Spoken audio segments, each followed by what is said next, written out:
Welcome to easy education. मु आशा करुच्ची सब पिला पाठ पढ़ा पढ़ी ठीक से करुथुबो। समस्त अष्टम नवम एवं दशम श्रेणी पिलान पे पाठ्यक्रम रहिबो। प्रथम एवं जेहेतु बोर्ड परीक्षा 10th बोर्ड रही है तेणु प्रथम दशम श्रेणी पिलान पे एठारे करा जायछि। जेहेतु एटा नुआ चैनलटी तेणु प्रतिदिन गोटे गोटे वीडियो पढ़ुछि। तुम देखिपार एवं बर्तमान पाखापाखि 35टी वीडियो पढ़लानी एवं तुम सुविधा पे मु कौन कर प्ले लिस्ट रे समस्त सब्जेक्ट बा प्रति विषय अलग अलग वीडियो सब कन्वर्ट कर देछि। आज रही जीव विज्ञान गोटे पाठ आम परिवेश। सूर्य ठारू पृथ्वीर दूरता प्राय कौन रही 149.6 न्यूटन किमी रही है। यहाँ कौन सूर्य ठारू पृथ्वीर दूरता। सेमती पृथ्वी कौन जीव जगत संभव हो पारे कहीं पृथ्वी थी माटी पानी पवन इत्यादि समन्वय मिश्रण। देख तल मु लिखिदे चित्र आकार में जीवमंडल देख तीनोटी जिनस नहीं गठित कौन कौन बारिमंडल वायुमंडल एवं अन्यटा अश्ममंडल। तीनोटर समष्टि ही आम जीवमंडल गठित होता है। बारिमंडल कौन बारी मान हूँ जल समस्त जल राशि को लेकर आम बारिमंडल गठित। अच्छा जल कौड़ कौड़ मिलूँ तार उत्स है नदी ह्रद पुष्करिणी झरणा एवं हिमप्रभा इत्यादि जल मिलता है। सेमिति वायुमंडल कौन ना पृथ्वी को घेर रही समस्त वायु को कौन कह जाए वायुमंडल कह जाए। आ 640 किलोमीटर पर्यंत आमर व्यापी अंचल वायुमंडल परिसर अटे। एठारे अनेक प्रकार गैस रही जथा जबक्षारजान केते आमे जानिछे 78% किंतु एठारे 78.62% लिखा जीवो। सेमिति अम्लजान रही 21% जहाँकि 20.84 एवं अंगारकाम्ल होउची 0.03%। अश्ममंडल कौन ना समस्त माटी पत्थर पहाड़ इत्यादि को लेकर आम अश्ममंडल गठित जो थे कि पर्वत मालभूमि एवं समतल भूमि अवस्थित रही अछि। ताले देखिले जे जीवमंडल तीनोटी जिनिस तीनोटी मंडल को नहीं समारे गठित। पर आसला जीवमंडल मुख्य उपादान कौन जे जीवमंडल मुख्य उपादान होची जीव जगत एवं चतुर्पार्श्व थिबा परिवेश मध्य समन्वय जोग यहाँ होता है। नेक्स्ट है जीवमंडल कौन कौन मुख्य उपादान अच्छे जे प्रथम है जीव माने ता सहित वायुमंडल जलमंडल अश्ममंडल एवं जैविक चक्र सृष्टि करथुवा सब पदार्थ को नहीं आम जीवमंडल गठित होता है। नेक्स्ट है परिसंस्था कौन देख षष्ठ श्रेणी रे वार्डटा पढ़ी आसे। परिसंस्था कौन ना एक निर्दिष्ट अंचल में बास करुवा समस्त जीव और निर्जीव वस्तु मध्य थिबा पारस्परिक क्रिया एवं निर्भरशीलता को नहीं परिसंस्था गठित। अर्थात गोटे परिवेश जिते सब प्रकार जीव और निर्जीव अच्छा से मध्य जो परस्पर निर्भरशीलता रही आम कहूँ परिसंस्था। उदाहरण कौन जंगल परिसंस्था तृणभूमि परिसंस्था मरुभूमि परिसंस्था पुष्करिणी नदी समुद्र। देख सब परिसंस्था जीव जगतर मध्य अवस्थित अलग अलग होता है। परिसंस्था को प्रथम किए बाहर करते इकोसिस्टम वार्ड प्रथम व्यवहार करते एजी टान्सले 1935 मसीह। पर रही परिसंस्थार गाठनिक उपादान जे परिसंस्था केतोटी उपादान को नहीं गठित होता है। जेहेतु से 4टी उपादान को नहीं गठित देख चित्र में दि जाइए 4टी उपादान को नहीं से गठित होता है। प्रथमटी है अजैविक उपादान। जेहेतु वार्ड मिलूँ अजैविक माने जार कि जीवन नाही तेणु से कौन कौन उपादान हो पार माटी पानी पवन एवं अन्य पदार्थ एगुड़ी को आम कौन कर 3 भाग में विभक्त करूँ। प्रथमटी है जलवायु नियंत्रण करुवा कारक किए किए जलवायु को नियंत्रण करे ना तापमात्रा आर्द्रता एवं आलोक। परवर्ती रही पोषक चक्र थिबा कारक। पोषक चक्र किए किए साहाय्य करता है ना जल अंगारक जबक्षारजान गंधक इत्यादि होची पोषक चक्र कारक। सेमिति जीवसार गाठनिक कारक किए किए विभिन्न प्रकार सार यथा पुष्टिसार स्नेहसार श्वेतसार जीवसार धातुसार खनिज लवण इत्यादि। तेणु परिसंस्थार गाठनिक उपादान प्रथमटी है अजैविक उपादान। अजैविक उपादान को पुणी 3 भाग विभक्त कर चित्र मु दर्शाई देछि। नेक्स्ट है उत्पादक। उत्पादक कौन ना समस्त सबुज उद्भिद को आम कहूँ उत्पादक कहीं से स्वभोजी से निज खाद्य निजे प्रस्तुत करि कारण से पाखे रही क्लोरोफिल जहाँकि सबुज कणा सूर्यालोक ग्रहण कर श्वेतसार जातीय खाद्य प्रस्तुत करती यहाँ आलोक श्लेषण कहुए जहाँ आम प्रथम अध्यायर पोषण पाठ में पढ़ी आसुच। तेणु उत्पादक कहले कौन बुझा समस्त प्रकार उद्भिद को बुझीजा। पर रही भक्षक। भक्षक माने कौन जो माने कि खाद्यपाई अन्य उपर निर्भर करते जमीक आमे माने मनीष प्राणीकूल समस्ते खाद्यपाई कौन प्रत्यक्ष व परोक्ष भाव उत्पादक उपर ही निर्भर करते कहीं आम पाखे से शक्तिर अभाव रही है। तेणु खाद्याभ्यास अनुसार प्राथमिक भक्षक, द्वितीयक भक्षक, तृतीयक भक्षक एवं शीर्ष भक्षक रही। यथा प्राथमिक भक्षक सर्वदा कौन हे एक प्रकार तृणभोजी प्राणी, सेमती द्वितीयक भक्षक रही मांसाशी क्रम 1 और तृतीयक भक्षक रही मांसाशी क्रम 2 एवं शीर्ष भक्षक से मांसाशी क्रम अन्य प्राणी मैंने रे। यथा उदाहरण में बुझे देती, जदि घास हूँ आम उत्पादक, ताकू प्रथम किए खाइब झिंटिका, तेणु सी है प्रथम तृणभोजी प्राणी। झिंटिका को कौन खाइब ना बेंग खाइब, तेणु सी है मांसाशी क्रम 2 प्राणी। सेमती बेंग को किए खाइब साप, मांसाशी क्रम 2 एवं साप पर खाइब मयूर जी कि शीर्ष भक्षक एवं यहाँ से अपघटक हो। अपघटक कौन रही? मृत प्राणी, उद्भिद और सेमानक शरीर निष्कासित समस्त वर्ज्यवस्तु पर निर्भर करते। माने समस्त प्राणी कि उद्भिद जगत जितेबाला मृत्यु हो जाए सेतेबाला परिवेश अपघटक, अणुजीव, बीजाणु, कवक, शैवाल इत्यादि माने कौन करती? जीवशरीर को अपघटन कराई। तेणु एम अपघटक बोली कहुए।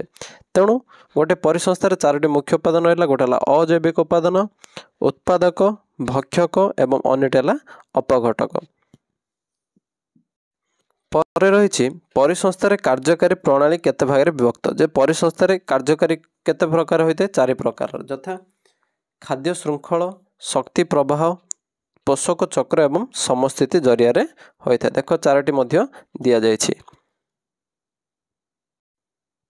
4टी जिनस लिखा जाए। प्रथमटी पढ़ा खाद्य श्रृंखल कौन? खाद्य श्रृंखल होची गोटे परिसंस्थार सबुज उद्भिद ठारू विभिन्न अनुक्रम तृणभोजी और मांसाशी प्राणी मानक बाट दे खाद्य और खाद्य स्थित शक्तिर प्रवाह को कौन कहुए? खाद्य श्रृंखल कहुए।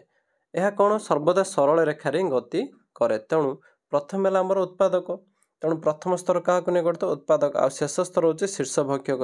तेणु खाद्य श्रृंखल अति कम केतोटी स्तर को नहीं पार ना 3टी स्तर को नहीं, सेमती अति बेसी केतोटी स्तर को नहीं पार 5टी स्तर को नहीं होता है। यह किए कही ना खाद्य श्रृंखल अनुध्यान करते चार्ल्स एल्टन। से कही खाद्य श्रृंखल अत्यधिक केतोटी स्तर रही पार? 5टी स्तर रही पार बोली से कही। नेक्स्ट रही कारण गोटे खाद्य स्तर अन्य खाद्य स्तर को शक्तिर प्रवाह समय किसी शक्ति कौन होता है? उत्ताप रूप से चली जाए। तेणु शेष शक्ति स्तर पर आउ शक्तिर किसी बहुत कम परिमाण रही है, जद्वारा परवर्ती स्तर आउ न था। तेणु अत्यधिक कहले केतोटी रही? 5टी और कम कहले रही 3टी। पर रही खाद्य श्रृंखलार महत्व, जे कहीं खाद्य श्रृंखला आमको दरकार है। प्रथम कथा देखा 2 मार्क्स पढ़ी पारे जे खाद्य श्रृंखलार महत्व गुड़िक लेख। मुझे सर्टकट्रे लिखिदी खाद्य श्रृंखला द्वारा गोटे परिसंस्थार प्राणी मानक मध्य खाद्य और खादक संपर्क में जापर। फॉर एग्जांपल गोटे घास पड़िया घास किए खाए ना झिंटिका, झिंटिका खाए थे बेंग, बेंग खाए थे साप। एमती आम कौन कर खाद्य किए खादक किए ता संपर्क में जापर था। परवर्ती रही गोटे परिसंस्थार घटुवा शक्तिर प्रवाह, जे केते % शक्ति से प्रवाहित होता है। मनकर घास रु बेंग को जीव, बेंग रु साप को जीव इत्यादि कौन हो शक्तिर प्रवाह हो। परवर्ती रही परिसंस्थार थिबा विषाक्त पदार्थ गुड़िकर चलन एवं एगुड़िकर जैव परिवर्धन जनित समस्यार समाधान। तेणु ये 2 मार्क्स पे आसो खाद्य श्रृंखलार महत्व को वर्णना कर कहले एतिके लिखिदेव। पर रही खाद्य जाली कौन? खाद्य जाली कौन ना परिवेश रे गोटे जीव विभिन्न प्रकार खाद्य खाई बंची थाए। से प्राणी को अन्य प्राणी माने खाद्य भाव व्यवहार करथांती। प्राणी मानक मध्य खाद्य संपर्क गोटे सरल रेखार न हो कौन होता है? शाखा प्रशाखा पर छंदा छंदी हो रही है। यह कौन कहुए? खाद्य जाली कहुए। फॉर एग्जांपल घास को खाइब झिंटिका, किंतु मु कहे घास को खाइब ठेकुआ, ठेकुआ को किए खाइब? बिलुआ किंबा कौन हेले खाई पारे। तेणु एगुड़िक मध्य कौन रही गोटे छंदा छंदी हो रही था। तेणु यह कहुए खाद्य जाली। पर रही शक्तिर प्रवाह, शक्तिर प्रवाह केउठार आरंभ होता है ना सूर्य ठार आरंभ होता है। क्वेश्चन है शक्तिर प्रवाह प्रथम उत्स किए? सूर्य। शेष उत्स हूँ शीर्ष भक्षक। यार गति अणचक्राकार बा एक तरफा, कहीं सूर्य प्रथम आसिले तापर आसबे कौन? स्वभोजी जो मानक आम कह उत्पादक, तापर आसब भक्षक, तापर आसे भक्षकर प्रथम स्तर मांसाशी 1 मांसाशी 2 एमती शेष किए जीव शीर्ष भक्षक पर्यंत जीव। तेणु एगुड़िक केमी था? एक तरफा माने गोटे दिगरे ही गति करते। तेणु 1 मार्कर क्वेश्चन आसे जे शक्तिर प्रवाह किभली अटे? ନା କ'ଣ ଲେଖିବ ଏକତରଫା ବା ଅଣଚକ୍ରାକାର। ପରେ ରହିଛି ଶକ୍ତି ପ୍ରବାହର ଦୁଇଟି ନିୟମ କ'ଣ କ'ଣ? ଯେ ଶକ୍ତିର ବିଲୟ କିମ୍ବା ସୃଷ୍ଟି ଘଟି ନଥାଏ, ଏହା ଗୋଟିଏ ରୂପରୁ ଅନ୍ୟ ରୂପକୁ ରୂପାନ୍ତରିତ ହୋଇଥାଏ। ଉଦାହରଣ ମଧ୍ୟ ମୁଁ ଲେଖିଛି ଯେ ଯଦି ସବୁଜ ଉଦ୍ଭିଦ ଆଲୋକ ଶ୍ଳେଷଣ ପ୍ରକ୍ରିୟାରେ କ'ଣ କରିଥାଏ, ସୌରଶକ୍ତିରୁ ରାସାୟନିକ ଶକ୍ତିରେ ପରିଣତ କରେ, ଯଦ୍ୱାରା ଗୋଟିଏ ଶକ୍ତି କ'ଣ ହେଲା, ଅନ୍ୟ ଶକ୍ତିକୁ ଏଠାରେ ରୂପାନ୍ତରିତ ହେଲା। ସୌରଶକ୍ତିରେ ଏଠି କି ଶକ୍ତି ହେଲା, ରାସାୟନିକ ଶକ୍ତିରେ ପରିଣତ ହେଲା। ତେଣୁ ଶକ୍ତିର ସୃଷ୍ଟି ନାହିଁ କି ବିନାଶ ନାହିଁ। ଆତ୍ମାର ଯେମିତି ସୃଷ୍ଟି ନାହିଁ କି ବିନାଶ ନାହିଁ, ସେମିତି ଶକ୍ତିର ମଧ୍ୟ ସୃଷ୍ଟି ଓ ବିନାଶ ନାହିଁ। ସେକେଣ୍ଡ ରହିଛି କୌଣସି କ୍ଷେତ୍ରରେ ଶକ୍ତିର ରୂପାନ୍ତରଣ ବା ସ୍ଥାନାନ୍ତରଣ ସମ୍ପୂର୍ଣ୍ଣ ଭାବେ ହୋଇନଥାଏ, କିଛି ଶକ୍ତି ତାପ ରୂପେ ଅପସରିତ ହୋଇଥାଏ। ସିମ୍ପଲ କଥା, ଗୋଟିଏ ସ୍ତରରୁ ଆମେ ଯଦି ଅନ୍ୟ ସ୍ତରକୁ ଯିବା, ସେଠାରେ କ'ଣ ହୋଇଥାଏ, ସବୁ ଶକ୍ତିର ବ୍ୟବହାର ହୋଇନଥାଏ। କିଛି ଶକ୍ତି କ'ଣ ହୋଇଥାଏ, ବାୟୁମଣ୍ଡଳକୁ ମଧ୍ୟ ଚାଲିଯାଏ ବା ଅପଶୋଷିତ ହୋଇଯାଇଥାଏ। ତେଣୁ ଶକ୍ତି ପ୍ରବାହର ଦୁଇଟା ନିୟମ, ଏଇଟା 2 ମାର୍କରେ ମଧ୍ୟ ପଡ଼ିପାରିବ। ପରେ ରହିଛି 10% ନିୟମ କ'ଣ? ଯେ 10% ନିୟମ ବାହାର କରିଥିଲେ R.L. ଲିଣ୍ଡେମାନ୍। ସେ କହୁଥିଲେ ଯେ ପୋଷକ ସ୍ତରରେ ମିଳୁଥିବା ଶକ୍ତିର ପରିମାଣ ଅଧ୍ୟୟନ କରିଥିଲେ। ସେ କହିଲେ ଯେ ଗୋଟିଏ ସ୍ତରରୁ ଅନ୍ୟ ସ୍ତରକୁ କ'ଣ ହୋଇଥାଏ, ଶକ୍ତିର ପ୍ରବାହ 10% ଆକାରରେ କମି କମି ଯାଇଥାଏ। ଫର ଏକ୍ଜାମ୍ପଲ, ଉତ୍ପାଦକ ସ୍ତରରେ ମନେ ସବୁଜ ଉଦ୍ଭିଦର ସ୍ତର ଅଛି, 100 କ୍ୟାଲୋରିର ଶକ୍ତି ଅଛି। ତେବେ ତୃଣଭୋଜୀ ପ୍ରାଣୀ ହେଉଛି ତାର ସେକେଣ୍ଡ, ସେଥିରେ କ'ଣ 100ର 10%। ଦେଖ ମୁଁ ଏଠି ସମାଧାନ ମଧ୍ୟ କରିଛି, କେତେ କ୍ୟାଲୋରି ଆସିଲା, 10 କ୍ୟାଲୋରି। ବଢ଼ିଛି ନା କମିଛି, ସବୁବେଳେ କମିବ। ମାଂସ ସ୍ତର 1ରେ କ'ଣ ହେବ, 10ର ପୁଣି 10% ହେଇଛି କେତେ, 1। ମାଂସ ସ୍ତର 2ରେ କ'ଣ ହେବ, 1ର 10% 0.01। ତେଣୁ ସବୁଠାରୁ ଅଧିକ ଶକ୍ତି କାହାଠାରୁ ମିଳିଥାଏ, ଉତ୍ପାଦକମାନଙ୍କ ଠାରୁ ମିଳିଥାଏ। ଆଉ କମ୍ ଶକ୍ତି ରହିଥାଏ କାହାଠାରୁ, ନା ମାଂସାଶୀ ସ୍ତର ପ୍ରାଣୀମାନଙ୍କ ଠାରେ କମ୍ ଶକ୍ତି ମିଳିଥାଏ। ସେଥିପାଇଁ ଅନେକ କହନ୍ତି ଯେ ଆମେ କ'ଣ ନା ମାଂସ ମାଛ ଇତ୍ୟାଦି ନ ଖାଇ କ'ଣ ଖାଇବା, ନା ପନିପରିବା ଇତ୍ୟାଦି ଖାଇଲେ ମଧ୍ୟ ଶକ୍ତିର ଆମର ପ୍ରବାହ ମଧ୍ୟ ବଢ଼ିଥାଏ। ତେଣୁ ଏହି ନିୟମରୁ ଜଣାପଡ଼ିଯାଉଛି ଯେ ଉତ୍ପାଦକମାନଙ୍କର କ୍ଷେତ୍ରରେ ଶକ୍ତିର ପ୍ରବାହ ଅଧିକ ରହିଥାଏ। ସେମିତି ଯଦି ଉପର ସ୍ତର ଆମେ ଯିବା, ତେବେ ସେଗୁଡ଼ିକ କ'ଣ ହେବ, କମ୍ ଶକ୍ତିରେ ପରିଣତ ହେବ। ପରେ ରହିଛି ଇକୋଲୋଜିକାଲ ପିରାମିଡ୍ କ'ଣ? ଇକୋଲୋଜିକାଲ ପିରାମିଡ୍ ଏହାକୁ ବାହାର କରିଥିଲେ ଚାର୍ଲସ ଏଲ୍ଟନ୍। କ୍ୱେଶ୍ଚନ୍ ହେବ ଇକୋଲୋଜିକାଲ ପିରାମିଡ୍ ବିଷୟରେ କିଏ ଧାରଣା ଦେଇଥିଲେ, ଚାର୍ଲସ ଏଲ୍ଟନ୍ 1927 ମସିହାରେ। ସେ କହିଥିଲେ ଯେ ପରିସଂସ୍ଥାରେ ଅଧିକ କିଏ ରହିଥାନ୍ତି, ଉତ୍ପାଦକ ରହିଥାନ୍ତି ଏବଂ କମ୍ ରହିଥାନ୍ତି ଶୀର୍ଷ ଭକ୍ଷକ। ଫର ଏକ୍ଜାମ୍ପଲ, ଏଠି ସବୁ ରହିଲା କ'ଣ, ଉତ୍ପାଦକ। ଦେଖ ଏଠାରେ ଆକାର ବା କ୍ଷେତ୍ରଫଳ ଅଧିକ, ତେଣୁ ଉତ୍ପାଦକମାନଙ୍କ ସଂଖ୍ୟା ଅଧିକ ଥାଏ। ଦେଖ ଉପରେ ରହିଲା ଆମର କ'ଣ, ଶୀର୍ଷ ଭକ୍ଷକ ବହୁତ କମ୍, ତେଣୁ ଏଗୁଡ଼ିକ ହେଲା ଶୀର୍ଷ ଭକ୍ଷକ ସ୍ତର ବହୁତ କମ୍ ହୋଇଥାଏ। ଏଗୁଡ଼ିକ କିଭଳି ରହିଥାନ୍ତି, ନା ପିରାମିଡ୍ ଭଳି। ପିରାମିଡ୍ ଯେଭଳି ରହିଥାଏ, ଏଗୁଡ଼ିକ ସେମିତି ରହିଥାନ୍ତି। ଦେଖ ତଳ ସ୍ତରଟି ବହୁତ କ୍ଷେତ୍ରଫଳ, ଉପର ସ୍ତରଟି କମ୍ କ୍ଷେତ୍ରଫଳ ଅଟେ। ଜୀବମାନଙ୍କ ଜୈବିକ ବସ୍ତୁତ ଉତ୍ପାଦକ ସ୍ତରଠାରୁ କ୍ରମାଗତ ଭାବେ କମି କମି ଯାଏ। ଯେତେ ଉପରକୁ ଯିବା ସେତେ ସେ କମି କମି ଯିବ। ତେଣୁ ଶକ୍ତିର ପ୍ରବାହରେ ପ୍ରତ୍ୟେକ ସ୍ତରରେ ପରବର୍ତ୍ତୀ ସ୍ତର ତୁଳନାରେ କମ୍ ଶକ୍ତି ଉପଲବ୍ଧ ହୁଏ। ଯେତେ ଆମେ ଉପରକୁ ଯିବା, ଶକ୍ତିର ସ୍ତର ମଧ୍ୟ କମି କମି ଯିବ। ତେଣୁ ଏହାକୁ ସେ କ'ଣ କରିଥିଲେ, ଏହି ପିରାମିଡ୍କୁ ସେ କହିଥିଲେ ଜୈବିକ ବସ୍ତୁତ ପିରାମିଡ୍ ବା ଶକ୍ତି ପିରାମିଡ୍। ଏହି ଶକ୍ତି ପିରାମିଡ୍ ମଧ୍ୟ କ'ଣ ଅଟେ, ସଳଖ ଅଟେ। ତେଣୁ 1 ମାର୍କ କ୍ୱେଶ୍ଚିନ୍ ଏଇଠି ମଧ୍ୟ ଆସେ ଯେ ଶକ୍ତି ପିରାମିଡ୍ର ଆକାର କିଭଳି, ନା ସଳଖ ହୋଇଥାଏ। ରହିଛି ଆମର ପୋଷକ ଚକ୍ର। ଯେ ଜୀବ ବଞ୍ଚିବା ଓ ବୃଦ୍ଧି ପାଇଁ ବିଭିନ୍ନ ମୌଳିକ ଉପାଦାନ ଆବଶ୍ୟକ କରିଥାନ୍ତି, କାହିଁକିନା ଜୀବମାନଙ୍କ ଶରୀରରେ ହିଁ ସେଇଭଳି ଉପାଦାନ ଆବଶ୍ୟକ ରହିଥାଏ। ତେଣୁ ମୌଳିକ ଉପାଦାନ 2 ଭାଗରେ ବିଭକ୍ତ, ଗୋଟେ ହେଲା ଅଧିକ ପରିମାଣ ଆବଶ୍ୟକ କରିଥାଏ, ଗୋଟେ କମ୍ ପରିମାଣ ଆବଶ୍ୟକ। ଯେଉଁଟା ଅଧିକ ଆବଶ୍ୟକ କରିଥାଏ ସେ ତାକୁ ଆମେ କ'ଣ କହିବା, ସ୍ଥୂଳ ପୋଷକ। କ'ଣ କୁହାଯିବ, ଏଗୁଡ଼ିକୁ ସ୍ଥୂଳ ପୋଷକ ବୋଲି କୁହାଯିବ। ଯେଗୁଡ଼ିକ କମ୍ ଆବଶ୍ୟକ କରିଥାନ୍ତି ସେଗୁଡ଼ିକ କୁହାଯିବ ସୂକ୍ଷ୍ମ ପୋଷକ। ସ୍ଥୂଳ ପୋଷକ କ'ଣ କ'ଣ ଆମ ଶରୀର ପାଇଁ ଆବଶ୍ୟକ, ନା ଅଙ୍ଗାରକ, ସି, ଯବକ୍ଷାରଜାନ, ଅମ୍ଳଜାନ, ଉଦ୍ଜାନ, ତାପରେ ହେଲା ପଟାସିୟମ୍, କ୍ୟାଲସିୟମ୍, ମ୍ୟାଗ୍ନେସିୟମ୍ ଇତ୍ୟାଦି ଆମକୁ ଅଧିକ ଆବଶ୍ୟକ ହୋଇଥାଏ। କିନ୍ତୁ ସୂକ୍ଷ୍ମ ପୋଷକ କ'ଣ କ'ଣ ଆବଶ୍ୟକ, କପର, ମାଙ୍ଗାନିଜ୍, ଜିଙ୍କ, ତା ସହିତ କୋବାଲ୍ଟ, ଆଉ କ'ଣ ରହିଛି ସୋଡ଼ିୟମ୍ ଇତ୍ୟାଦି ସବୁ ଆବଶ୍ୟକ ହୋଇଥାଏ। ତେଣୁ ଏଇଟା ସର୍ଟ କୋର୍ସ ପାର୍ଥଦର୍ଶ ମଧ୍ୟ ଯଦି ପଡ଼ିଗଲେ ଲେଖିଦେବ, ଯେଉଁ ପୋଷକ ଆମକୁ ଅଧିକ ପରିମାଣ ଆବଶ୍ୟକ ହୋଇଥାଏ ସେଗୁଡ଼ିକ ସ୍ଥୂଳ ପୋଷକ କୁହାଯାଏ, ଉଦାହରଣ ଦେଇଦେବ। କମ୍ ଆବଶ୍ୟକ ହେଲେ ସେଗୁଡ଼ିକ କୁହାଯାଏ ସୂକ୍ଷ୍ମ ପୋଷକ, ତାର ମଧ୍ୟ ଉଦାହରଣ ଦେଇଦେବ। ଦେଖ ପିଲାମାନେ, ପାଠଟି ଟିକେ ବଡ଼ ଅଛି, ତେଣୁ ନୋଟ୍ ମଧ୍ୟ ଟିକେ ଅଧିକ ହୋଇଛି। ତେଣୁ ମନସେ ଠିକ୍ ସେ କ'ଣ କରିବ, ସମରୀଟା ଭଲସେ ବୁଝିଯିବ। ବିଟ୍ କ୍ୱେଶ୍ଚିନ୍ ସହିତ ଲଙ୍ଗ୍ କ୍ୱେଶ୍ଚିନ୍ ମଧ୍ୟ ଲେଖିପାରିବ। ଆଉ ଯଦି ଭିଡ଼ିଓଟି ଭଲ ଲାଗୁଛି, ନିଜ ସାଙ୍ଗସାଥି ବନ୍ଧୁମାନଙ୍କୁ ସେୟାର କର ଏବଂ ଚ୍ୟାନେଲଟିକୁ ସବସ୍କ୍ରାଇବ୍ ମଧ୍ୟ କରିଦିଅ। उत्पादक माने कौन करते उत्पादक स्तर से कौन होता है ना उत्पादक पर भक्षक जाए भक्षक पर अपघटक अपघटक पर से कौन ना परिवेश मुक्त कर दे था पोषकर प्रवाह चक्राकार अटे जे सब पोषक प्रवाह किभଳି रही चक्राकार रही है बही में देख अम्लजान चक्र अंगारक चक्र एवं नाइट्रोजेन अर्थात जैवक्षारजान चक्र ए तीनोटी चक्र विषय बही में वर्णना कर ना माटी जल वायुमंडल और जीव शरीर अनेक रासायनिक प्रक्रिया द्वारा पुणी संगठित हो पड़े तेणु एगुड़िक कौन पोषकर आवश्यकता पुणी थे होता है तेणु यह कौन कहुए जैव भू रासायनिक चक्र कहुए जे एगुड़िकर सृष्टि नहीं कि विनाश ना पर रही अम्लजान चक्र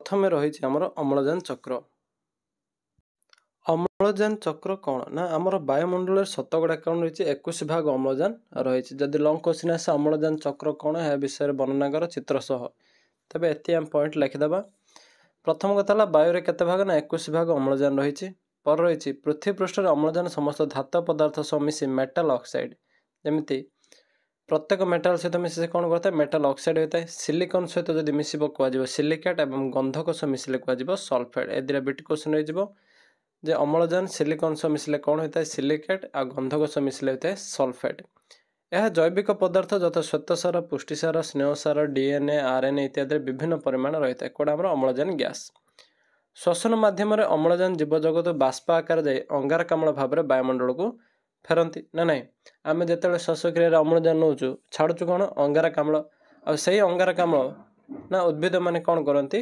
ग्रहण करते जलजीव मैंने जलर द्रव्यत अम्लजान को श्वासक्रिया कर वंश जीवन निर्वाह करते सेमती जीव मानकर वर्ज्य वस्तु और मृत शरीर को अणुजीव मैंने अपहट करने समय से कौन दरकार होता है अम्लजान गैस दरकार होता है से अम्लजान शोषण कर अंगारकाम्ल त्याग करती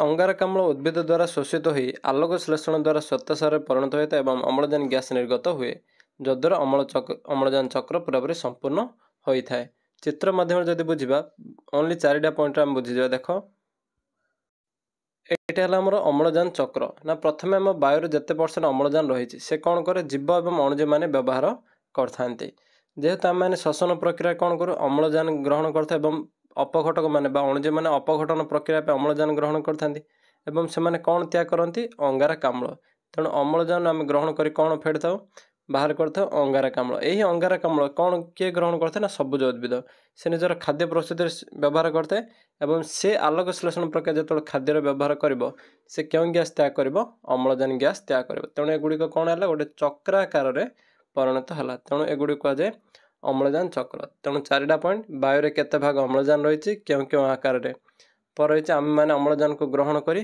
क्यों गैस त्याग करूँ आई गैस को उद्भिद मैंने कौन पर व्यवहार करती एवं से क्यों गैस त्याग करती ये 5टी पॉइंट आम लंग क्वेश्चन हो तेणु 4 मार्क क्वेश्चन जब पड़े तेज एतिक उत्तर लिख पर रही आमर अंगारक चक्र जे कार्बन भौतिक विज्ञान कहुई आमर पृथ्वी अधिकांश जिनिस क्यों तैयारी ना कार्बन अंगारक द्वारा गठित तेणु फास्ट पॉइंट गला ये नेक्स्ट रही कौन ना आमर जिते सब प्राणी उद्भिद मान शरीर गठन मुख्य अंग कौन रही अंगारक मुख्य भूमिका ग्रहण करे से भली यह छड़ा पृथ्वी जो रही खनिज तैल कोयला ग्राफाइट हीरा इत्यादि सब क्यों ना अंगारक द्वारा गठित हो रही है यहाँ रहा सेकेंड पॉइंट आमर पर रही जलमंडल अंगारकाम्ल द्रव्य होता एपरी परिमाण रही है वायुमंडल अंगारकाम्ल सह तुलना कले 50 गुण अधिक तेणु जदि किए पचारे वायु कार्बन परिमाण अधिक ना जल कार्बन परिमाण अधिक तेणु क्यों अधिक रही है जल अधिक रही है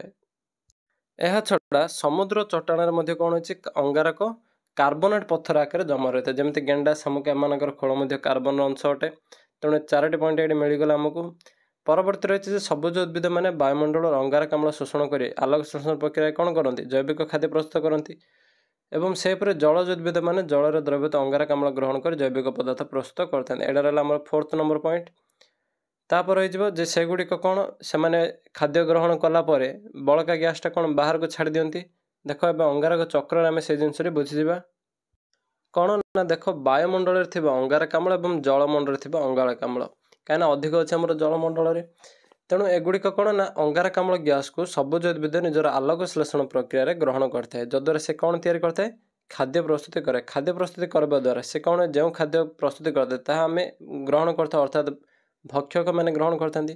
ତେଣୁ ଜୀବ ଖାଦ୍ୟ ଗ୍ରହଣ ତା'ର ଶରୀର ବୃଦ୍ଧି କରିଥାଏ ଏବଂ ଖାଦ୍ୟ ସ୍ତରରେ ଖାଦ୍ୟ ସ୍ଥାନାନ୍ତରଣ ଘଟିଥାଏ।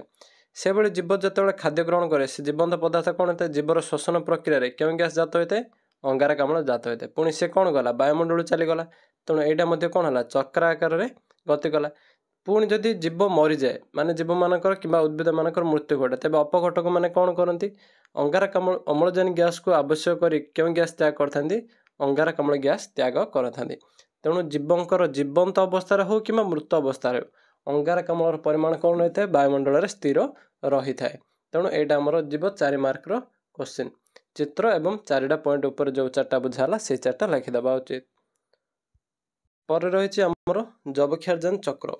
ଦେଖ ଏଠି ଯବକ୍ଷାରଜାନ ଚକ୍ର କ'ଣ ରହିଛି ନା, ବାୟୁମଣ୍ଡଳରେ ମୁକ୍ତ ଅବସ୍ଥା ଆମର ଯବକ୍ଷାରଜାନ ରହିଛି, ଯେ ଆମେ ସିଧାସଳଖ ଯବକ୍ଷାରଜାନ ଗ୍ୟାସ୍କୁ ଗ୍ରହଣ କରିପାରିବା ନାହିଁ। ତେଣୁ କ'ଣ ହୋଇଥାଏ ନା, ସହଜୀବୀ ବା ମୁକ୍ତ ଅଣୁଜୀବ ଦ୍ୱାରା ଜୈବିକ ବିବନ୍ଧନ ଘଟିଥାଏ, ଯାହାକୁ ଆମେ କହୁଛୁ ବିବନ୍ଧିତ ଯବକ୍ଷାରଜାନ। ଏହା କ'ଣ ନା, ଡାଲି ଜାତୀୟ ଉଦ୍ଭିଦ ଗୁଡ଼ିକର ଯେଉଁ ମୂଳରେ ରହିଥାଏ ଗଣ୍ଠିକା ଆକାର ରାଇଜୋବିୟମ ବୀଜାଣୁ ଦ୍ୱାରା ମାନେ ଯବକ୍ଷାରଜାନ ବିବନ୍ଧିତ କରିଥାନ୍ତି। ତତ୍ ସହିତ ବିଜୁଳି ଜନିତ ପ୍ରାକୃତିକ ବିବନ୍ଧନ ଦ୍ୱାରା କ'ଣ ହୋଇଥାଏ, ଯବକ୍ଷାରଜାନ ବିବନ୍ଧିତ ହୋଇଥାଏ। ଏହାଦ୍ୱାରା ଉଦ୍ଭିଦ ହେଉ କିମ୍ବା ପ୍ରାଣୀ, ଉଦ୍ଭିଦମାନଙ୍କ ଦ୍ୱାରା ଆମେ କ'ଣ କରୁଛୁ, ଯବକ୍ଷାରଜାନକୁ ଆମ ଶରୀରରେ ପ୍ରବେଶ କରାଇଥାଉଛୁ ବା ଖାଇଥାଉଛୁ ସେଇ ଜିନିଷ ଗୁଡ଼ିକ। ତେଣୁ ଜୀବଶରୀର ବୃଦ୍ଧି ଘଟେ। ଯେତେବେଳେ ଜୀବ ମୃତ ଜୀବ କିମ୍ବା ଔଷଧିତ ବର୍ଜ୍ୟ ବାହାରେ ପଡ଼ିଥାଏ ବା ମୃତ ଜୀବ ଉଦ୍ଭିଦ ରହିଥାନ୍ତି, ସେତେବେଳେ ସେ କ'ଣ ଅଣୁଜୀବମାନଙ୍କ ଦ୍ୱାରା ଅପଘଟନ ହୋଇ ଡିନାଇଟ୍ରିଫିକେସନ୍ ହୋଇ ପୁଣି ସେମାନେ କ'ଣ କରନ୍ତି, ଯବକ୍ଷାରଜାନ ଗ୍ୟାସ୍କୁ ବାୟୁମଣ୍ଡଳ ମୁକ୍ତ କରିଦିଅନ୍ତି। ଏଇଟା ମଧ୍ୟ କ'ଣ, ଯବକ୍ଷାରଜାନ ଏକ ଚକ୍ର ଆକାରରେ ବାୟୁମଣ୍ଡଳ ପୁଣି ଥରେ ଚାଲି ଯାଇଥାଏ। ତେଣୁ ଯବକ୍ଷାରଜାନ ଚକ୍ର, ଅଙ୍ଗାରକ ଚକ୍ର ଏବଂ ଅମ୍ଳଜାନ ଚକ୍ର ତିନୋଟି ରହିଲା ଇମ୍ପୋର୍ଟାଣ୍ଟ। ତିନିଟି ଯାକ ଚକ୍ର ଚିତ୍ର ସହିତ କ'ଣ 3ଟା ଲେଖାଏଁ ପଏଣ୍ଟ କିମ୍ବା 4ଟା ଲେଖାଏଁ ପଏଣ୍ଟ ଲେଖିବ ଉଚିତ। ପରେ ରହିଛି ଆମର ଜୈବ ପରିବର୍ତ୍ତନ। ଜୈବ ପରିବର୍ତ୍ତନ କ'ଣ ନା, ଜୀବ ଶରୀର ମଧ୍ୟରେ ବିଷାକ୍ତ ପଦାର୍ଥର କ୍ରମାଗତ ବୃଦ୍ଧିକୁ ଜୈବ ପରିବର୍ତ୍ତନ କୁହାଯାଏ। ଆଜିକାଲିର ସମାଜରେ ଆମେ ଅନେକ ପ୍ରକାର ଯେତେ ସବୁ ଖାଦ୍ୟ ପଦାର୍ଥ ଖାଉ ସମସ୍ତ ବିଷାକ୍ତ ପଦାର୍ଥ ଅଟେ। କାହିଁକିନା କୃଷି କ୍ଷେତ୍ରରେ ରାସାୟନିକ ସାରରୁ ଆରମ୍ଭ କରି ସମସ୍ତ ଫୁଡ଼୍ ପ୍ୟାକେଜିଂ ଦ୍ରବ୍ୟର ମଧ୍ୟ କ'ଣ ହୋଇଥାଏ, ରାସାୟନିକ ସାରର ମିଶ୍ରଣ ଘଟିଥାଏ, ଯଦ୍ୱାରା ଆମ ଶରୀର କ'ଣ ଏକ ବିଶ୍ୱର ଭରକେନ୍ଦ୍ର ଆକାରରେ ଦୃଶ୍ୟମାନ ହୋଇଥାଏ। ତେଣୁ କୀଟନାଶକ ଔଷଧର ଜୈବ ପରିବର୍ତ୍ତନ ଯୋଗୁଁ ଚଢ଼େଇମାନଙ୍କର ଅଣ୍ଡା ଖୋଳପ ମଧ୍ୟ ତିଆରି ହୋଇପାରେ, ବାଧାପ୍ରାପ୍ତ ହୋଇଥାଏ। ତେଣୁ ଏଗୁଡ଼ିକ ଜୈବ ପରିବର୍ତ୍ତନ ଗୋଟେ ଗୋଟେ କାରଣ। ଯେହେତୁ ମଣିଷ ଏକ ସର୍ବଭୋଜୀ ପ୍ରାଣୀ, କାହିଁକିନା ଏହା ତୃଣଭୋଜୀ, ମାଂସାଶୀ ସମସ୍ତ ପ୍ରକାର ଜିନିଷ ଖାଇଥାଏ।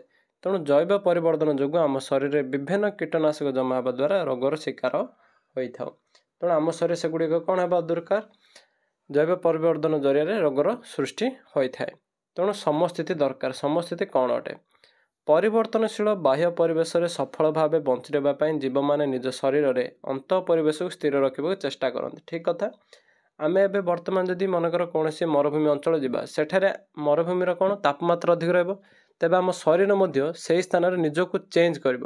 କ'ଣ ନା, ସେ ତା'ର ଭିତର ସ୍ଥିତିକୁ ଚେଞ୍ଜ କରିବାକୁ ଚେଷ୍ଟା କରେ, ଯଦ୍ୱାରା ଆମେ ବାହାର ପରିବେଶ ମଧ୍ୟ ଠିକ୍ ଭାବରେ ରହିପାରିବା। ତେଣୁ ଜୀବଶରୀରରେ ଥିବା ନିର୍ଦ୍ଦିଷ୍ଟ ନିୟନ୍ତ୍ରଣ ପ୍ରକ୍ରିୟା ଦ୍ୱାରା ଶରୀର ଭିତରେ କ'ଣ ହୋଇଥାଏ, ସମସ୍ଥିତି ରକ୍ଷା ହୋଇଥାଏ। ତେଣୁ ସମସ୍ଥିତି ଶରୀର ନିଜ ହିସାବରେ ହିଁ କରିଦେଇଥାଏ। ପରେ ରହିଛି ଆମର ପରିବେଶ ସମସ୍ୟା କ'ଣ କ'ଣ ସୃଷ୍ଟି ହୁଏ। ଯେ ପ୍ରଥମ କଥା, ଜଙ୍ଗଲ ଏବଂ ମୃତ୍ତିକା କ୍ଷୟ ଦ୍ୱାରା ପତିତ ଜମି ସୃଷ୍ଟି ହୋଇ ମରୁପ୍ରସାର ଘଟେ। ଯେହେତୁ ଜଙ୍ଗଲ କମିବାରେ ଲାଗିଛି ଏବଂ ମୃତ୍ତିକା କ୍ଷୟ ଅଧିକ ହେବାରେ ଲାଗିଛି, ତେଣୁ ପଡ଼ିଆ ଭୂମି ତା ସହିତ ମରୁପ୍ରସାର ମରୁଭୂମିକରଣ ହେବାରେ ଲାଗିଛି ଭୂମି। ସେକେଣ୍ଡ ରହିଲା ଶୀତଳୀକରଣ ଯନ୍ତ୍ର, ଯେତିକି ଆମର ସେ ଏସି, ଫ୍ରିଜ୍ ଇତ୍ୟାଦିରେ ଯେଉଁ ବ୍ୟବହାର କରାଯାଇଥାଏ ଗ୍ୟାସ୍, ସେ ଗ୍ୟାସ୍ଟା କ'ଣ କ୍ଲୋରୋଫ୍ଲୋରୋ କାର୍ବନ, ଇଂଲିଶରେ ରହିଥାଏ CFC। କ୍ଲୋରୋଫ୍ଲୋରୋ କାର୍ବନ ଗ୍ୟାସ୍ର ବୃଦ୍ଧି ଯୋଗୁଁ, ନିର୍ଗତ ହେବା ଯୋଗୁଁ ଓଜୋନ ସ୍ତରରେ ସେ କ'ଣ ସୃଷ୍ଟି କରିଥାଏ, ରନ୍ଧ୍ର ସବୁ ସୃଷ୍ଟି କରିଥାଏ, ଯଦ୍ୱାରା ଏହି ରନ୍ଧ୍ର ଦେଇ ସୂର୍ଯ୍ୟ କିରଣରେ କ'ଣ ହୋଇଥାଏ ନା, ଆମର ଅତିବାଇଗଣୀ ଆଲୋକ ରଶ୍ମି ବାହାରି ଆସିଥାଏ। ସୂର୍ଯ୍ୟ କିରଣ ଯେଉଁ ଅତିବାଇଗଣୀ ରଶ୍ମି ପଡ଼ିଛି ଓଜୋନ ରନ୍ଧ୍ର ଦେଇ ପୃଥିବୀ ପୃଷ୍ଠକୁ ଡାଇରେକ୍ଟ ଚାଲି ଆସେ, ଯଦ୍ୱାରା ସେହି ରଙ୍ଗର ପ୍ରଭାବରେ ଆମ ଶରୀରରେ କ'ଣ ସ୍କିନ୍ କ୍ୟାନ୍ସର ଇତ୍ୟାଦି ଚର୍ମ ରୋଗ ଆଦିର ସମ୍ଭାବନା ରହିଥାଏ ବା ଚର୍ମ ରୋଗ ମଧ୍ୟ ହୋଇଥାଏ ଅଧିକ। ପରବର୍ତ୍ତୀ ରହିଲା ବାୟୁମଣ୍ଡଳରେ ଅଙ୍ଗାରକାମ୍ଳ ବୃଦ୍ଧି ଯୋଗୁଁ ସବୁଜ କୋଠରୀ ଗ୍ୟାସ୍ର ପରିମାଣ ବୃଦ୍ଧି ଲାଗିଛି। ସବୁଜ କୋଠରୀ ଗ୍ୟାସ୍ର ବୃଦ୍ଧି ହେବା ଦ୍ୱାରା କ'ଣ ହୋଇଛି ନା, ବିଶ୍ୱତାପନ ସୃଷ୍ଟି, ଯଦ୍ୱାରା ପୃଥିବୀରେ କ'ଣ ବିଶ୍ୱତାପନ ଯୋଗୁଁ ସମୁଦ୍ର ଜଳପତନ ବଢ଼ିବାରେ ଲାଗିଛି, जेहेतु आमर आंटार्कटिकार अनेक जल हिमवाहकार रही तेणु सेगुड़िक तरिबा द्वारा जलर पतन वृद्धि पार लगी। फॉर एग्जांपल गोटे गिलास पानी भर्ती नेबा सेठारे किछि 3-4टी बरफ खंड पकाइबा हेले बरफ खंड थिबा जो बड़का जल कौन हम ग्लास ऊपर भाग चली से तलक मध्य गड़ब से भाई पृथ्वी में अनेक जो जलराशि रही बर्तमान सामान रही जिते बरफ खंड गुड़िक से जलराशि पड़े से कौन जलस्तर पतन वृद्धि होता है। यार मुख्य कारण होची विश्व तापन बा ग्लोबल वार्मिंग।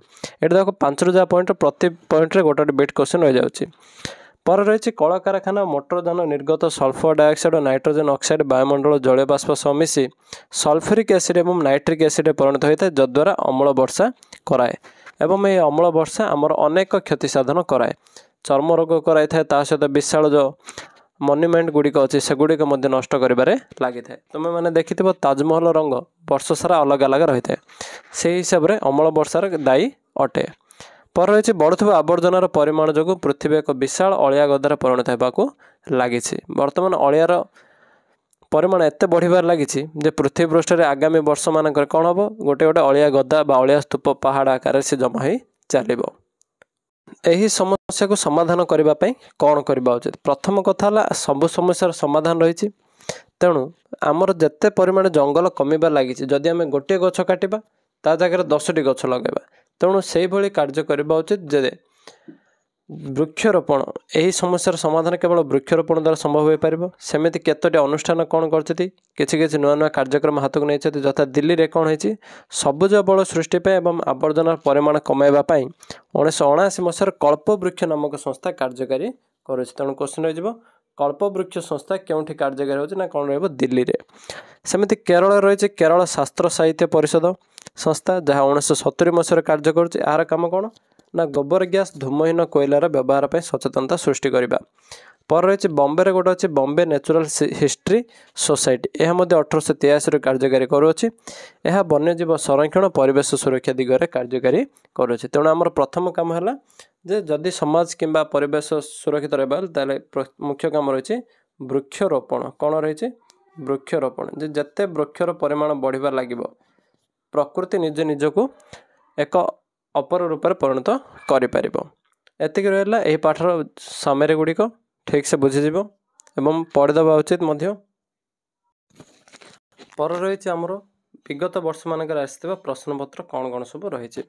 प्रथम प्रश्न गोटे खाद्य श्रृंखल उत्पादक श्रेणीर जीव माने क्यों खाद्य स्तर दखल करते जेहेतु उत्पादक माने रही आमर प्रथम खाद्य स्तर में तेणु उत्तर हो प्रथम खाद्य स्तर में कौन हो ना उत्पादक श्रेणीर जीव मान रही।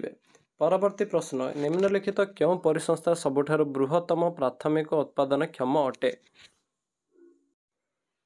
सबुठारु बृहत्तम प्राथमिक उत्पादन क्षम क्योंटी ना पुष्करिणी परिसंस्था ह्रद परिसंस्था तृणभूमि परिसंस्था एवं जंगल परिसंस्था जेहेतु उत्पादक अधिक तेणु ये ऑप्शन हो सी तृणभूमि परिसंस्था। परवर्ती प्रश्न क्यों सहजीवी बैक्टीरिया डाली जातीय फसलर चेर माली भली पिंड को प्रस्तुत कर जैवक्षारजन विबंधन करता जेहेतु डाली जातीय उद्भिद आसला आम डायरेक्ट जा राइजोबियम जीवाणु कौन है राइजोबियम बीजाणु द्वारा होता है देख ऑप्शन नंबर डी। परवर्ती प्रश्न परिसंस्थार उत्पादक स्तर में शक्तिर परिमाण 100 कैलोरी हेले तृणभोजी स्तर में शक्तिर परिमाण केते कहुला जदि उत्पादक कौन हो 100 हेब यह 10% नियम कहुए उत्पादक जदि 100 है तापर कौन हम तार 10% से शक्ति कौन हो कंप्लीट हो 100 10% कौन है 10 तेणु उत्तर हो कौन ऑप्शन ए 10 कैलोरी हो परवर्ती गले 10 रो 10% बाहर करदेव। नेक्स्ट विभिन्न प्रकार परिसंस्था विषय अनुध्यान कर किए इकोलोजिकल पिरामिड गठन करते इकोलोजिकल पिरामिड आसला कौन आमर उत्तर हो चार्ल्स एल्टन। क्वेश्चन है इकोलोजिकल पिरामिड किए अनुध्यान करते चार्ल्स एल्टन। परवर्ती प्रश्न अम्ल वृष्टिर कारण कौन ऊपर कहुला अम्ल वृष्टिर प्रधान कारण कलकारखाना एवं जानवाहन बाहर सल्फर डाइऑक्साइड एवं ऑप्शन देछि क्लोरोफ्लोरोकार्बन सोडियम और पोटासियम ऑक्साइड सबुज कोठरी प्रभाव कार्बन जैवक्षारजन एवं गंधकर ऑक्साइड एटा आमर उत्तर कार्बन जैवक्षारजन एवं गंधकर ऑक्साइड द्वारा होता है। नेक्स्ट प्रश्न रही आमर वायुमंडल में अम्लजान परिमाण शतकड़ा केते ହୋଇଥାଏ। ବାୟୁମଣ୍ଡଳ ଅମ୍ଳଜାନ ପରିମାଣ କେତେ ରହିଛି ନା 21 ଭାଗ, କିନ୍ତୁ ଏଠି ଯେହେତୁ 21 ଦେଇନି ତେଣୁ ଅପସନ୍ ଯିବ ବି 20.84%। ନେକ୍ସଟ କ୍ୱେଶ୍ଚିନ୍, ନିମ୍ନଲିଖିତ ମଧ୍ୟରେ କେଉଁଟି ଏକ ସ୍ଥୂଳ ପୋଷକ ଅଟେ? ଯେହେତୁ ଅଧିକ ଯେଉଁ ଜିନିଷ ଆମ ପାଇଁ ଆବଶ୍ୟକ ତାହା ହେଲା ସ୍ଥୂଳ ପୋଷକ। ଅପସନ୍ ରହିଛି ମାଙ୍ଗାନିଜ, କ୍ୟାଲସିୟମ, କପର ଏବଂ ଜିଙ୍କ। କ'ଣ ଅଧିକ ଦରକାର ଆମ ପାଇଁ? କ୍ୟାଲସିୟମ ଦରକାର, କାହିଁକିନା ହାଡ଼ର ଗଠନ ପାଇଁ ଅଧିକ କ'ଣ ରହିଛି? କ୍ୟାଲସିୟମ ଦରକାର ହୋଇଥାଏ। ତେଣୁ ଉତ୍ତର ହେଇଯିବ କ୍ୟାଲସିୟମ। ପରବର୍ତ୍ତୀ ପ୍ରଶ୍ନ, ନିମ୍ନ ଜୀବଙ୍କ ମଧ୍ୟରେ କେଉଁଟି ପ୍ରାଥମିକ ମାଂସାଶୀ? ପ୍ରାଥମିକ ମାଂସାଶୀ ମାନେ ତାହା ଯିବ ତୃତୀୟ ସ୍ତର। ତାହେଲେ ଦେଖ ଏଠି ଦେଇଛି ସାପ, ମାଛରଙ୍କା, ଝିଣ୍ଟିକା, ବେଙ୍ଗ। ଝିଣ୍ଟିକା ତ ଯେହେତୁ ପ୍ରଥମ ତୃଣଭୋଜୀ ପ୍ରାଣୀ ହେଇଯିବ, ତାପରେ ଝିଣ୍ଟିକାକୁ କିଏ ଖାଇବ ନା ବେଙ୍ଗ ଖାଇବ। ତେଣୁ ଏଇଟା ଅପସନ୍ ହେଇଯିବ ଡି ବେଙ୍ଗ। ପରବର୍ତ୍ତୀ ପ୍ରଶ୍ନ, ଜୈବ ପରିବର୍ତ୍ତନ ଯୋଗୁଁ ସବୁଠାରୁ ଅଧିକ କୁପ୍ରଭାବ କେଉଁ ଖାଦ୍ୟ ସ୍ତରରେ ପଡ଼ିଥାଏ? କେଉଁ ଖାଦ୍ୟ ସ୍ତର? ଯେହେତୁ ଆମ ଭଳି ମଣିଷମାନଙ୍କ ଭଳି ସର୍ବଭୋଜୀ ପ୍ରାଣୀମାନଙ୍କ ମଧ୍ୟରେ ଅଧିକ ପ୍ରଭାବ ପଡ଼େ, ତେଣୁ ଉତ୍ପାଦ ଆନ୍ସର୍ କ'ଣ ହେଇଛି ଏଠି? ସର୍ବଭୋଜୀ ପ୍ରାଣୀମାନଙ୍କ ମଧ୍ୟରେ ଅଧିକ କୁପ୍ରଭାବ ପଡ଼ିଥାଏ। ପରବର୍ତ୍ତୀ ପ୍ରଶ୍ନ ରହିଲା, କେଉଁ ପରିବେଶୀୟ ସମସ୍ୟା ପ୍ରଭାବରେ ଚର୍ମ କର୍କଟ ଓ ଆଖିରେ ପରଳ ରୋଗ ଦେଖାଯାଇଥାଏ? ସ୍କିନ୍ କ୍ୟାନ୍ସର କାହା ଦ୍ୱାରା ହୋଇଥାଏ? ପ୍ରଥମଟି ହେଲା ମରୁପ୍ରସାର, ଓଜୋନ ଛିଦ୍ର, ଅମ୍ଳ ବର୍ଷା, ଜଙ୍ଗଲ କ୍ଷୟ। କୁହାଯାଇଥିଲା ଯେ କ୍ଲୋରୋଫ୍ଲୋରୋ କାର୍ବନର ବୃଦ୍ଧି ଯୋଗୁଁ ଆମର କ'ଣ ହୁଏ? ସୂର୍ଯ୍ୟଙ୍କଠାରୁ ଆସୁଥିବା କ୍ଷତିକାରକ ବାୟୁଗୁଣ ରଶ୍ମି ପୃଥିବୀପୃଷ୍ଠ ସିଧା ଚାଲି ଆସେ। ତେଣୁ କ'ଣ ହେଇଯାଏ ନା ଓଜୋନ ସ୍ତରରେ ଛିଦ୍ର ଯୋଗୁଁ ଏହା ହୋଇଥାଏ। 12 ନମ୍ବର ପ୍ରଶ୍ନ, ପରିସଂସ୍ଥାରେ କେଉଁଗୁଡ଼ିକ ଅପଘଟକ ଅଟନ୍ତି? ବୀଜାଣୁ, କବକ, ଉଭୟ ଏ ଓ ବି ଏବଂ କୌଣସି ନୁହେଁ। ଯେହେତୁ ଦୁଇଟି ଯାକ କ'ଣ ବୀଜାଣୁ ହେବ ଏବଂ କବକ ହେବ, ତେଣୁ ଅପସନ୍ ସି ଏଠି ଉତ୍ତର ହେଇଯିବ। 13 ନମ୍ବର ପ୍ରଶ୍ନ, କେଉଁ ଯୋଡ଼ାଟି ଅସମ୍ବନ୍ଧିତ ମାନେ ଅଲଗା କୋଉଟା? କ୍ଲୋରୋଫ୍ଲୋରୋ କାର୍ବନ ଓଜୋନ ଛିଦ୍ର କାରଣ ପାଇଁ ଦାୟୀ, ପାରଦ ଜୈବ ଅବନମିତ ଅକ୍ଷମ। 3 ନମ୍ବର ରହିଛି ନାଇଟ୍ରୋଜେନ ଅକ୍ସାଇଡ୍ ମରୁପ୍ରସାର ପାଇଁ ଦାୟୀ। 4 ନମ୍ବର ସଲଫର ଡାଇଅକ୍ସାଇଡ୍ ଅମ୍ଳ ବର୍ଷା ପାଇଁ ଦାୟୀ। ଯେହେତୁ ମରୁପ୍ରସାର ପାଇଁ କୁହାଯାଇଥିଲା ବୃକ୍ଷ ଅନେକ ଗଛ କାଟିବା ଦ୍ୱାରା କ'ଣ ହୋଇଥାଏ? ମରୁପ୍ରସାର ଏବଂ ମୃତ୍ତିକା କ୍ଷୟ ଦ୍ୱାରା ମଧ୍ୟ ହୋଇଥାଏ। ତେଣୁ ଏହି ନମ୍ବରଟି ଅସମ୍ବନ୍ଧିତ ବା ଅଲଗା ଅଟେ। ଖାଦ୍ୟ ଶୃଙ୍ଖଳରେ କେଉଁଟି ଅନ୍ୟ ତିନିଟି ଠାରୁ ଅଲଗା? ଖାଦ୍ୟ ଶୃଙ୍ଖଳ କଥା କୁହାଯାଇଥିଲା ସାପ, ଚିଲ, ବେଙ୍ଗ ଏବଂ ରହିଲା ଝିଣ୍ଟିକା। ସାପ, ଚିଲ, ବେଙ୍ଗ, ଝିଣ୍ଟିକା। ଏଠି ଝିଣ୍ଟିକା ଏଠି ଅଲଗା ହୋଇଯିବ। ପରବର୍ତ୍ତୀ ପ୍ରଶ୍ନ, ପରିସଂସ୍ଥାରେ କେଉଁଟି ଏକ ପ୍ରାଥମିକ ଭକ୍ଷକ ଅଟେ? ଯେହେତୁ ପ୍ରାଥମିକ ଭକ୍ଷକ ତୃଣଭୋଜୀ ଶ୍ରେଣୀ ରହିବ, ତେଣୁ ଉତ୍ତର ହେଇଯିବ ଅପସନ୍ ଏ ତୃଣଭୋଜୀ ଅଟେ। ନେକ୍ସଟ ରହିଛି କ'ଣ? କେଉଁଟି କବକ ଉତ୍ପାଦକ ଶ୍ରେଣୀର? କେଉଁଟି କେବଳ ଉତ୍ପାଦକ ଶ୍ରେଣୀର ଅଟେ? ମାଟି, ତୃଣଭୋଜୀ, ସବୁଜ ଉଦ୍ଭିଦ, ଅପଘଟକ। ଯେହେତୁ ଉତ୍ପାଦକ କହିଲା ମିନ୍ସ ଆମେ ଯିବା ସାଙ୍ଗେ ସାଙ୍ଗେ ସବୁଜ ଉଦ୍ଭିଦ।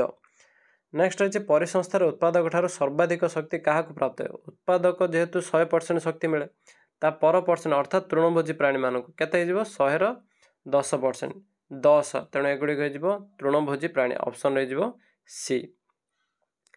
ପରବର୍ତ୍ତୀ ପ୍ରଶ୍ନ, ଅପଘଟକର ଉଦାହରଣ କିଏ? ଶୈବାଳ, ଆଦି ପ୍ରାଣୀ, ଉଦ୍ଭିଦ, କୌଣସିଟି ନୁହେଁ। ଅପଘଟକ ଏଠି କିଏ ହେଇଯିବ ନା ଆମର ଆଦି ପ୍ରାଣୀ ଏଠି ହେଇଯିବ ଅପଘଟକ, କାହିଁକିନା ଶୈବାଳ ଉତ୍ପାଦକରେ ମଧ୍ୟ ପଳେଇବ। ଉଦ୍ଭିଦ ତ ଉତ୍ପାଦକ ଅଟେ, ତେଣୁ ଅପସନ୍ ହେଇଯିବ ବି। ଜୈବ ପରିବର୍ତ୍ତନ ଯୋଗୁଁ କିଏ ସବୁଠାରୁ ଅଧିକ କ୍ଷତିଗ୍ରସ୍ତ ହେଉଛି? କୁହାଯାଇଥିଲା ଯେ ସର୍ବଭୋଜୀ ପ୍ରାଣୀ। ଦେଖ ଏଇଟା ରିପିଟ୍ କ୍ୱେଶ୍ଚିନ୍ ଆସିଛି, ଯଦି ଅପସନ୍ରେ ମଣିଷ ଥିବ ତେବେ ମଣିଷ ମଧ୍ୟ ଉତ୍ତର ହୋଇଯିବ। ପରବର୍ତ୍ତୀ ପ୍ରଶ୍ନ, କେଉଁ ଜାତୀୟ ଜୀବ ଅପଘଟକ ହୋଇନପାରେ? କେଉଁ ଜୀବଟି ଅପଘଟକ ନୁହଁ? ତୃଣଭୋଜୀ, ମାଂସାଶୀ, ସର୍ବଭୋଜୀ, କୌଣସିଟି ନୁହେଁ। ତେଣୁ ଏଠି ତୃଣଭୋଜୀ ତ କେବେ ହେଲେ ଅପଘଟକ ହେଇପାରିବେନି, ତେଣୁ ଅପସନ୍ ହେଇଯିବ ଏ। କେଉଁଗୁଡ଼ିକର ଜୈବ ପରିବର୍ତ୍ତନ ବିଭିନ୍ନ ଖାଦ୍ୟ ସ୍ତରରେ ହୁଏ? ଜୈବ ପରିବର୍ତ୍ତନ କେଉଁଗୁଡ଼ିକ ନା ପନିପରିବା, ପାରଦ, ପ୍ଲାଷ୍ଟିକ, ଫଳମୂଳ ଏ ସମସ୍ତ। ତେଣୁ ଅପସନ୍ ହେଇଯିବ ବି, ପାରଦ ଏବଂ ପ୍ଲାଷ୍ଟିକ ରହିଥାଏ। ପରବର୍ତ୍ତୀ ରହିଛି ଦେଖିବା ଏକ୍ଜାମ୍ ଓରିଏଣ୍ଟେଡ୍ କ୍ୱେଶ୍ଚିନ୍ କ'ଣ ରହିବ ଏ ପାଠରେ, ସେଗୁଡ଼ିକ ଏବେ ବର୍ତ୍ତମାନ ଦେଖିବା।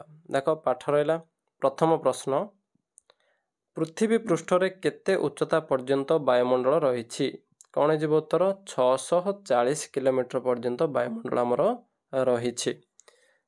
ଇକୋସିଷ୍ଟମ ଶବ୍ଦର ବ୍ୟବହାର ପ୍ରଥମେ କିଏ କରିଥିଲେ ନା ଏଜି ଟାନ୍ସଲେ। ମନେ ରହିଯିବ ଏଜି ଟାନ୍ସଲେ ପ୍ରଥମେ ବାହାର କରିଥିଲେ ଇକୋସିଷ୍ଟମର ବ୍ୟବହାର। କେଉଁ କାରକ ଗୁଡ଼ିକ ଜଳବାୟୁ ନିୟନ୍ତ୍ରଣ କରେ? ତିନୋଟି କାରକ, ଗୋଟେ ହେଲା ତାପମାତ୍ରା, ଆର୍ଦ୍ରତା ଏବଂ ଆଲୋକ।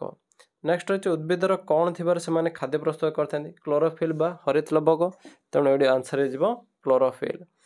ପରବର୍ତ୍ତୀ ପ୍ରଶ୍ନ, प्राथमिक भक्षक क्यों मानक नहीं गठित जेहेतु प्रथम रहा उत्पादक तापर आसबे कौन आमर प्राथमिक भक्षक गुड़ी कौन अटे तृणभोजी अटंती तेणु उत्तर हो तृणभोजी। मृत प्राणी और उद्भिद मानक किए अवशेष करता किए क्यों माने अपघटक मान अवशेष करते। नेक्स्ट रही गोटे खाद्य श्रृंखल अति कम केतोटी खाद्य स्तर अति कम 3टी अति बेसी जदि पचारे केतोटी हेब 5टी समय लिखा जाइए। खाद्य श्रृंखल शेष भाग को कौन कहुए शेषटा किए रही शीर्ष भक्षक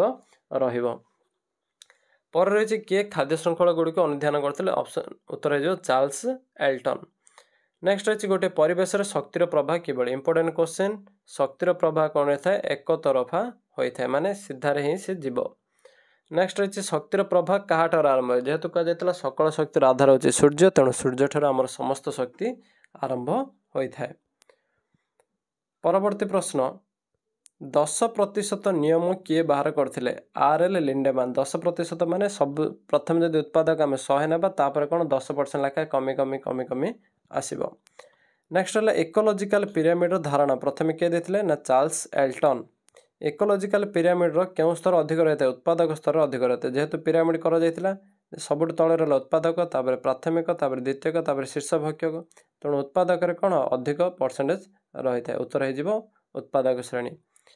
नेक्स्ट रही शक्ति पिरामिड गति किभଳି शक्ति पिरामिड गति कौन ना सड़क चली था। परिवेश पोषकर प्रभाव किपर होता है पोषक प्रभाव चक्राकार कहुला ऑक्सीजन नाइट्रोजन एवं कार्बन अम्लजान चक्र जैविक चक्र अंगारक चक्र तीनोटी जाक कमी चक्राकार रही है। जो पोषक गुड़िक शरीर पर अधिक आवश्यक सेगुड़ी को कौन कहुए ना स्थूल पोषक कहुए। परवर्ती प्रश्न रही वायुमंडल में केते भाग जैविक रही केते भाग ना 78.62 बा 78% जैविक रही।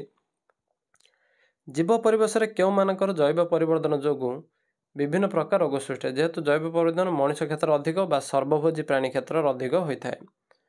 परवर्ती प्रश्न शीतलीकरण जंत्र में बाहर क्यों गैस ओजोन स्तर छिद्र सृष्टि करता है ना कौन CFC ओडिया क्लोरोफ्लोरोकार्बन। नेक्स्ट रही सबुज कोठी प्रभाव क्यों गैस द्वारा होता है क्यों गैस ना अंगारकाम्ल गैस द्वारा यह होता है। परवर्ती प्रश्न क्यों कारण जो समुद्र जल पतन बढ़िया लगी ग्लोबल वार्मिंग बा विश्वतापन जो जलर परिमाण बढ़िया लगी कहुला अत्यधिक अंगारकाम्लर वृद्धि जो पृथ्वी कौन तापमात्रा अधिक हुए जेहेतु तापमात्रा अधिक हो विश्वतापन सृष्टि हे जद्वारा जलपतन बढ़िबारे लगे। नेक्स्ट प्रश्न सबुज बल सृष्टि दिल्ली में थिबा संस्थार नाम कौन कल्पवृक्ष सेमती केरल केरळ शास्त्र साहित्य परिषद एमती रही। पर रही केरल शास्त्र साहित्य परिषद संस्था केबे गठित होता 1970 मसीह गठित होता समय लिखा जाइए। परवर्ती प्रश्न सल्फ्यूरिक एसिड और नाइट्रिक एसिड द्वारा कौन सृष्टि ना अम्ल वर्षा सृष्टि होता है। एतिक रोचे तुम एग्जाम ओरिएंटेड क्वेश्चन तेणु एगुड़िक भलसे पढ़दब बिट क्वेश्चन जमी गोटे भूल न हुए से हिसाब से मुझे तुम सब पाठ गुड़िकर इंपोर्टेंट क्वेश्चन गुड़िक शॉर्ट आकार लिखिदे तेणु पाठ गुड़िक ठीक से बुझीज प्ले लिस्ट तुम अलग अलग विभाग कर दि जाए। बर्तमान देखा लॉन्ग क्वेश्चन कौन रही 4 मार्क देख 3टी चक्र ये पाठ रही अंगारक चक्र जैविक चक्र एवं अम्लजान चक्र जेहेतु जैविक टी इंपोर्टेंट रोचे तेणु तुम्हें जैविक चक्र और अंगारक चक्र 2टी देखीदेव। परवर्ती प्रश्न जेहेतु अम्लजान चक्रटी सहज अटे चित्र हिसाब से तुमने 4टा पॉइंट लिखिदे सेगुड़िक सुविधा हो तुम समय गुड़िक सहज भाव में पूरापूरी लिखिदे। परवर्ती प्रश्न रोचे परिवेश समस्या गुड़िक उल्लेख कर देख एठारे परीक्षा प्रदीप मुझे तुमको देदेछि जदि चाहब मुझे समय लिखी से 5टी पॉइंट ठीक से लिखिदेव जदि तुम लॉन्ग क्वेश्चन ठीक पूरा हो तेणु परिवेश समस्या कौन कौन जी आम जो गला अम्ल वर्षा मरु प्रसारकरण तापर है विश्वतापन नेक्स्ट है आमर कौन पृथ्वी जमी अलिया गदार परिणत चली जैव अवनमित अक्षम पदार्थ गुड़िक वृद्धि जो यह कारण गुड़िक लिखिदेव। पर रही आमर कौन 3 मार्क वाला क्वेश्चन कौन कौन रही देख ये गोटे रही जाए परिसंस्थार शक्तिर प्रभाव किपर घटे यहाँ गोटे इंपोर्टेंट रोचे। नेक्स्ट रही 3 मार्क वाला क्वेश्चन कौन हम अम्ल वर्षा कौन यार प्रभाव गुड़िक लेख जेहेतु यहाँ रही आमर उत्तर अम्ल वर्षा कौन यार प्रभाव। पर रही विश्वतापनर कारण एवं यार प्रभाव। 4 नंबर विश्वतापनर कारण यार प्रभाव। 5 नंबर मध्य जैव परिवर्तन क्या कहुए यह किभଳି आम जाना उदाहरण सह लेख। यहाँ मध्य आमर गोटे उदाहरण हो पर रही परिसंस्थार पोषक और शक्तिर प्रभावर एक नामांकित चित्र बही में देती चित्रटी मन रखी पोषकर प्रभाव किभଳି ना पोषकर प्रभाव एक तरफा कहुला यही चित्रटी तुमने मन रखी। आ 3टी तो चित्र रहा कौन अम्लजान चक्र जबक्षारजान चक्र एवं अंगारक चक्र एत क्वेश्चन मन रखिदेव। नेक्स्ट 2 मार्कर क्वेश्चन कौन कौन रही है। प्रथम क्वेश्चन खाद्य श्रृंखलार महत्व मो समय सेगुड़िक देती खाद्य श्रृंखलार महत्व ठीक से बुझीदेव। परवर्ती प्रश्न परिसंस्था कौन यही शब्दर व्यवहार प्रथमे किए करथिले। जैव परिवर्तन कारण एवं कुप्रभाव यार कहुला 3 मार्क आसी। नेक्स्ट रही आमर परिसंस्थार क्रियात्मक दिग गुड़िक कौन कौन 4टी दिग खाद्य श्रृंखला शक्ति प्रवाह पोषक चक्र एवं समस्थिति एगुड़िक long question 2 mark 3 mark 4 mark गुड़िक भलसे पढ़ा उचित। पर रही आमर परवर्ती प्रश्न रही 10% नियम एवं अम्लवृष्टि एतिक तुम लंग क्वेश्चन 2 मार्क 3 मार्क एवं 4 मार्क रही जाए। तेणु पाठ गुड़िक ठीक से भलसे पढ़ दियो।